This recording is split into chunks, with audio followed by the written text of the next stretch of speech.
Welcome to Blizzard Fire. We hope this video helps fire up your solution. Open Task Manager and select more details to expand the view. Find Windows Explorer in the Processes list and click Restart to refresh the taskbar. Right-click the taskbar and open Search Settings to confirm it shows the search box. Toggle the search setting off and on if it already looks correct. This simple restart often restores the missing search bar within seconds. If the bar returns, test typing a query to confirm indexing responds correctly. Move on only if the search box still does not appear. Press Win+R and type Services, MSC to open services quickly. Find Windows Search, right-click it, and choose Restart to reinitialize indexing.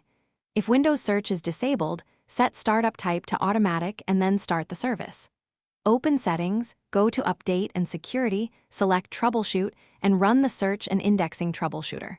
Follow prompts to let Windows detect and repair common search issues. Restart your PC after repairs to ensure changes take effect properly on the desktop. Open Control Panel and Search Indexing options to open the dialog. Click Advanced and choose Rebuild to force a full reindex of your files. While it rebuilds, open an elevated prompt and run sfc/scanno for system file repair. After SFC completes, run dism/online/cleanupimage/restore health to repair the component store.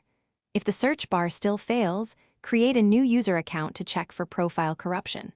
Finally, update Windows and reboot to apply all fixes and confirm the search bar return. Thanks for watching. If you found this helpful, don't forget to like and subscribe.